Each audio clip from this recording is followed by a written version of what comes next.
Bismillahirrahmanirrahim. Assalamualaikum warahmatullahi wabarakatuh. Alhamdulillah. Alhamdulillahilladzi amarna bid-du'a wa wa'adana bil ijabah. Wa asyhadu an la ilaha illallah wahdahu la syarikalah. Wa asyhadu anna sayyidana wa nabiyyana Muhammadan abduhu wa rasuluhu la nabiyya ba'dah. Allahumma shalli wa sallim wa barik ala sayyidina maulana Muhammad ibn Abdullah wa ala alihi wa ashabihi wa man nasarahu wa walah. Amma ba'du. Wa qala Allah Ta'ala fi kitabihil karim, a'udzu billahi minasyaitonir rajim. Ya ayyuhalladzina amanu taqullaha haqqa tuqatih wa la tamutunna illa wa antum muslimun. Wa qala ta'ala wa qala rabbukum ud'uni astajib lakum. Shadaqallahul azim. Pemirsa yang dirahmati Allah Subhanahu wa taala, shaimin was shaimat. Alhamdulillah, puji syukur kita haturkan kehadirat Allah Subhanahu wa taala atas limpahan nikmat dan karunia dari Allah yang tak terhingga. Nikmat yang mungkin diantaranya datang dari Allah Subhanahu wa taala dalam permintaan kita di dalam doa. Dan ada pula doa kita yang kita pinta di dalamnya, namun sampai saat ini kita merasa belum diijabah oleh Allah Subhanahu wa taala. Namun sebagai hamba Allah yang senantiasa bersyukur, hendaknya apapun nikmat yang kita terima dari Allah, kita syukuri, dan mudah-mudahan dengan syukurnya itu akan menjadi sebab Allah tambah kenikmatan-kenikmatan lain kepada kita. Amin ya rabbal alamin. Shalawat dan salam kita haturkan kepada junjungan kita Nabi besar Muhammad sallallahu alaihi wasallam. Mudah-mudahan lisan kita yang tidak pernah bosan untuk senantiasa bersalawat kepada Nabi Muhammad sallallahu alaihi wasallam menjadi sebab di akhirat kelak kita mendapatkan kedudukan dekat dengan baginda Nabi Muhammad sallallahu alaihi wasallam. Sebagaimana Nabi Muhammad sallallahu alaihi wasallam bersabda, "Inna aqrabakum manzilatan yaumal qiyamah minni aktsarukum salatan alayya." Sesungguhnya yang paling dekat kedudukannya nanti di hari kiamat denganku, kata Rasul sallallahu alaihi wasallam, adalah yang paling banyak bersalawatku. Mudah-mudahan kelak di akhirat kita mendapatkan tempat dekat dengan baginda Nabi Muhammad sallallahu alaihi wasallam, mendapatkan syafaat beliau. Amin ya rabbal alamin. Pemirsa yang dirahmati Allah Subhanahu wa taala, alhamdulillah saat ini kita masih diberikan kesempatan oleh Allah Subhanahu wa taala bertemu kembali dengan bulan Ramadan. Bulan yang sudah beberapa bulan yang lalu kita rindu-rindukan kedatangannya.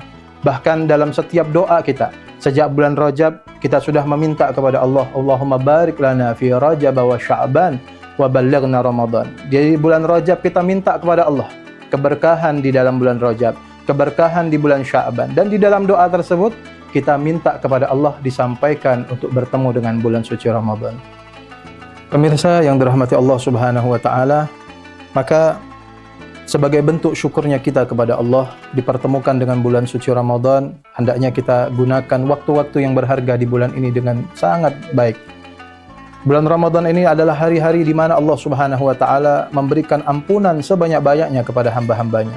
Bulan Ramadan ini adalah hari di mana setiap amal ibadah kita dilipat gandakan oleh Allah Subhanahu wa taala, dan setiap doa di dalam bulan Ramadan ini akan dikabulkan oleh Allah Subhanahu wa taala. Pemirsa yang dirahmati Allah Subhanahu wa taala, mungkin di dalam benak kita ketika kita sudah tahu bahwasanya bulan suci Ramadan ini adalah bulan di mana Allah mengabulkan setiap doa. Belum lagi secara umum Allah Subhanahu wa taala menjamin di mana Allah Subhanahu wa taala berfirman, "Wa qala rabbukum ud'uni astajib lakum." Dan Tuhanmu berfirman, "Mintalah kepadaku, berdoalah kepadaku, niscaya aku perkenankan bagimu." Terkadang terlintas di dalam benak pikiran kita, kenapa setiap doa-doa yang kita panjatkan kepada Allah Subhanahu wa taala, setiap doa-doa yang kita pinta kepada Allah Subhanahu wa taala belum dikabulkan sampai sekarang? Untuk menjawab pertanyaan ini, hendaknya kita pertanyakan kepada diri kita sendiri. Sudahkah kriteria dan syarat ketika kita berdoa kepada Allah kita penuhi? Sudahkah adab-adab berdoa kepada Allah kita penuhi? Rasul sallallahu alaihi wasallam suatu saat beliau pernah bersabda, "Innallaha thayyibun la yaqbalu illa thayyiba." Sesungguhnya Allah itu maha baik dan Allah tidak akan menerima yang baik. Kemudian di akhir daripada hadis tersebut, Rasulullah SAW menyebutkan, "Tsumma dzakara ar-rajul yutilus safar ash'ath aghbar yamuddu yadayhi ila sama, ya Rabb, ya Rabb. Beliau menyebutkan ada seseorang yang melakukan perjalanan yang sangat jauh. Bahkan dalam perjalanannya tersebut, saking jauhnya perjalanan yang ia tempuh, pakaiannya, penampilannya terlihat lusuh dan kotor. Kemudian orang itu menengadahkan tangannya ke arah langit sambil berkata, ya Rabb, ya Rabb. Dia berdoa kepada Allah.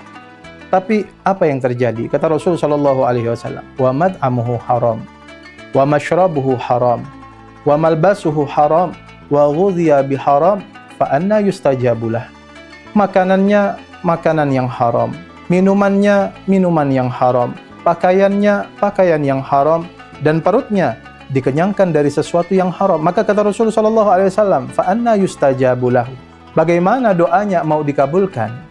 Maka dari hadis ini ada isyarat dari Nabi sallallahu alaihi wasallam sebagai salah satu kriteria agar doa kita dikabulkan oleh Allah Subhanahu wa taala. Perhatikan apa yang masuk ke dalam mulut kita, apa yang kita makan, apa yang kita minum, apa yang kita pakai, dari mana kita mendapatkan hal-hal tersebut. Kalau sumbernya haram, makanan yang kita beli dari uang yang haram, minuman yang kita beli walaupun secara zatnya halal, tapi cara mendapatkannya dengan cara yang haram, maka makanan tersebut menjadi sesuatu yang haram yang masuk ke dalam tubuh kita. Di dalam hadis yang lain diriwayatkan bahwasanya suatu saat Rasul sallallahu alaihi wasallam dibacakan di hadapan beliau sebuah ayat dari firman Allah Subhanahu wa taala, ya ayuhan nas kulu mimma fil ardi halalan thayyiba. Wahai manusia, makanlah apa yang ada di muka bumi ini yang halal dan baik. Ketika ayat itu dibacakan, salah seorang sahabat, Sayyidina Sa'ad bin Abi Waqqas, beliau berdiri lalu berkata kepada Rasulullah, ya Rasulullah, ud'uli ayyaj'alani Allahu mustajabad da'wah. Ya Rasulullah, doakan saya supaya saya ini menjadi orang yang kalau berdoa, doanya diijabah oleh Allah. Maka apa jawab Rasul sallallahu alaihi wasallam? Beliau mengatakan, ya Sa'ad, atib madhamak. Wahai Sa'ad, perbaiki makananmu. Perbaiki di sini adalah perhatikan dari mana sumbernya. Jadi bukan sekedar zatnya yang halal, tapi bagaimana cara mendapatkannya. Maka kata Rasul, ketika makanan itu sudah makanan yang halal, yang baik, terus takun mustajabat dakwah, maka kamu akan menjadi orang yang dikabulkan doanya oleh Allah Subhanahu wa taala. Maka pemirsa yang dirahmati Allah, khususnya di bulan Ramadan ini, di antara adab orang yang berpuasa adalah memperhatikan apa yang dia makan ketika berbuka. Begitu juga ketika dia sahur. Jangan sampai karena ingin menuruti hawa nafsu, kita memakan sesuatu yang diharamkan oleh Allah dengan cara mendapatkan harta tersebut dengan cara yang haram. Maka akan menjadi sia-sia. Begitu juga akan menjadi pengaruh bagaimana doa kita akan diijabah oleh Allah Subhanahu wa taala. Kemudian selain syarat dan kriteria yang perlu kita perhatikan, di dalam kita berdoa ada adab yang perlu kita perhatikan. Al-Imam Al-Ghazali dalam kitab Ihya Ulumuddin mengatakan, di antara beberapa adab ketika orang berdoa agar doanya segera dikabulkan oleh Allah, yang pertama dia perhatikan waktu berdoa. Bulan Ramadan ini waktu kita sangat berharga, luar biasa, terutama ketika kita berbuka. Di situ waktu mustajab berdoa. Maka jangan sia-siakan. Jangan hanya karena ingin memuaskan hawa nafsu, balas dendam apa yang ada di depannya ingin dimakan, sehingga lupa bahwasanya waktu berbuka, waktu mustajabud doa. Kemudian juga kata beliau, perhatikan tempat-tempat mustajabud doa. Ada tempat-tempat di muka bumi ini yang Allah berikan kekhususan spesial, di mana orang berdoa di situ akan lebih cepat diijabah oleh Allah. Di antaranya di Multazam, di depan Hajar Aswad dan lain sebagainya. Dan juga kata Imam Ghazali, di antara adab orang yang berdoa adalah dia harus berdoa dengan hati yang hadir. Bukan sekedar dari lisannya meminta kepada Allah, tapi hatinya lalai. Pikirannya tidak tertuju fokus kepada Allah Subhanahu wa taala. Begitu juga kata beliau, termasuk adab di dalam berdoa adalah punya keyakinan bahwasanya doanya akan dikabulkan oleh Allah. Rasulullah sallallahu alaihi wasallam bersabda, "Ud'ullah wa antum muqinuna bil ijabah." Berdoalah kepada Allah dan yakinlah bahwasanya doamu akan diijabah oleh Allah Subhanahu wa taala. Oleh karena itu, pemirsa yang dirahmati Allah, hendaknya kita semakin semangat untuk mengisi bulan suci Ramadan ini dengan berbagai aktivitas ibadah, termasuk diantaranya doa, karena doa adalah ibadah.